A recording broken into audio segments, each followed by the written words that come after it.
এখানে বলা হয়েছে পিতা বর্ণান্ধ, মাতা স্বাভাবিক। মনে রাখবে এই কালার ব্লাইন্ডনেস যে জিনটা সেটা কিন্তু এক্স ক্রোমোজোম রিলেটেড জিন। পিতা তার শরীরে কি থাকে, এক্স ক্রোমোজোম কটা থাকে, একটা এক্স থাকে, একটা ওয়াই ক্রোমোজোম থাকে। আর মাতা যে তার শরীরে কটা এক্স ক্রোমোজোম থাকে, তার শরীরে দুটো এক্স ক্রোমোজোম থাকে। মনে রাখবে পিতা যেহেতু বর্ণান্ধ তাই কালার ব্লাইন্ডনেসে আমরা এখানে সি লিখবো, ঠিক আছে। আর মাতা স্বাভাবিক কিন্তু সে কি বাহক হতে পারে, আবার স্বাভাবিক হতে পারে। স্বাভাবিক হলে কোনো সি লিখলাম না, যদি বাহক হয়, বাহক হতেই পারে, দুটোর মধ্যে একটা এক্স ক্রোমোজোমে যদি গন্ডগোল থাকে, মিউটেশন থাকে, তখন সেটাকে আমি বাহক বলবো। আমি ধরে নিলাম মাতা বাহক, ঠিক আছে, স্বাভাবিক নয়। তা পিতা বর্ণান্ধ হয়ে গেছে, তার কারণ একটা এক্স ক্রোমোজোম গন্ডগোল আছে, তাতেই সে কি হয়েছে, বর্ণান্ধ হয়ে গেছে, কারণ তার দুটো এক্স ক্রোমোজোমই নেই। যদি দুটো এক্স ক্রোমোজোম থাকতো তাহলে সেই কথাটা আসতো যে মিউটেটেড জিন একা একা কিভাবে প্রকাশ পাবে। যেমন মায়ের ক্ষেত্রে মিউটেশন আছে কিন্তু প্রকাশ পেতে পারেনি, বাবার ক্ষেত্রে মিউটেশন হওয়ার সঙ্গে সঙ্গে প্রকাশ পেয়ে গেছে। কি করে হলো না, উল্টো দিকে ওয়াই ক্রোমোজোম আছে, এক্স ক্রোমোজোম নেই, তাই তো পিতা সেই জন্য এখানে কি দেখাচ্ছে, বর্ণান্ধ দেখাচ্ছে। পিতার ক্ষেত্রে কত রকমের গ্যামেট তৈরি হবে, এই ধরনের একটা শুক্রাণু তৈরি হবে যেটা বর্ণান্ধ জিন ক্যারি করবে, আর একটা ওয়াই ক্রোমোজোম যুক্ত জিন হবে যেটা কি হবে, কিছু সমস্যা নেই ওর। এই দু ধরনের গ্যামেট তৈরি হবে, শুক্রাণু তৈরি হবে, ঠিক আছে, এই দু ধরনের শুক্রাণু তৈরি হবে। আচ্ছা, মায়ের ক্ষেত্রে কি ধরনের ডিম্বাণু তৈরি হবে, যদি এইরকম হেটেরোজাইগোট হয় বা বাহক হয়, মা যদি বাহক হয় তাহলে কি দাঁড়াবে, তাহলে ও দু ধরনের গ্যামেট তৈরি করবে। একটা ডিম্বাণু হবে আক্রান্ত ডিম্বাণু, আর একটা ডিম্বাণু হবে স্বাভাবিক ডিম্বাণু।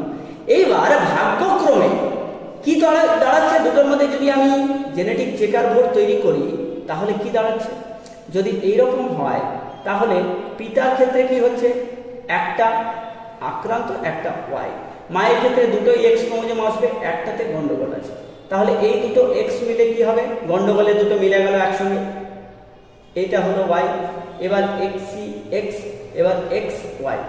এই শিশুটি স্বাভাবিক, একদম স্বাভাবিক, ঠিক আছে, এর মধ্যে কোনো জার নেই, মানে কোনো বাহকের কোনো ব্যাপার নেই, একদম স্বাভাবিক, কোনো মিউটেশন নেই। তাহলে 25% এ হচ্ছে পুত্র সন্তান, এই পুত্র এক্স ওয়াই যেহেতু সেই জন্য পুত্র, 25% পুত্র সন্তান কি হবে, স্বাভাবিক হবে। আচ্ছা, বাকি 25% পুত্র সন্তান কি হবে, এই পুত্র সন্তানটা এ কিন্তু আক্রান্ত হয়ে যাবে, তার কারণ এ হচ্ছে কি 25%, এর একটা এক্স ক্রোমোজোমে গন্ডগোল চলে এসেছে, সেই জন্য এই বাচ্চাটা আক্রান্ত হবে। তাহলে 25% আক্রান্ত হবে, 25% স্বাভাবিক পুত্র হবে, পুত্র, ঠিক আছে। কন্যাদের মতো দেখি, এই কন্যাটা কি হবে, এই কন্যাটা হয়ে যাবে বাহক কন্যা, মায়ের মতো, 25% বাহক কন্যা হয়ে যাবে মায়ের মতো, আর এই কন্যাটা হয়ে যাবে আক্রান্ত, এ হতভাগী, এ হয়ে যাবে আক্রান্ত, সারা জীবন একে কি করতে হবে, রক্ত দিতে হবে। তাহলে 25% কন্যা হবে আক্রান্ত, আর 25% কন্যা হবে বাহক, ঠিক আছে। এইভাবে করে তুমি করবে, সবসময় মনে রাখবে বর্ণান্ধতা হলে এক্স ওয়াই এর ব্যাপার চলে আসছে, ঠিক আছে, যত রকমের যা আছে। এবার মা যদি স্বাভাবিক হতো তাহলে কি হতো, মা স্বাভাবিক হলে এই রকম হতো, এই বেটা, অর্থাৎ এই ডাবল এক্স, সেক্ষেত্রে এই সমস্যাটা থাকতো না, এক্সি, তাহলে এক্ষেত্রে এই এক্সি যেখানে যেখানে গেছে সেখানে স্বাভাবিক হতো।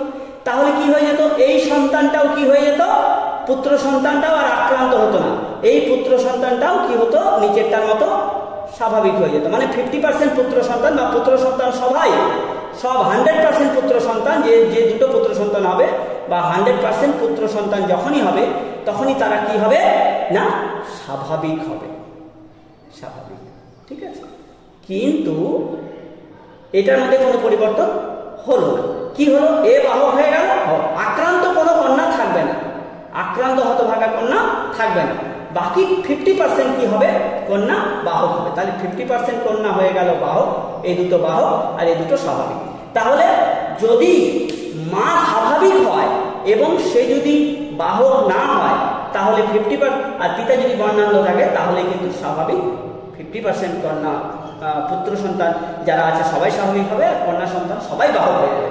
তাহলে 100% কন্যা কি হয়ে যাবে, বাহক হয়ে যাবে, 100% পুত্র স্বাভাবিক হয়ে যাবে। এই হচ্ছে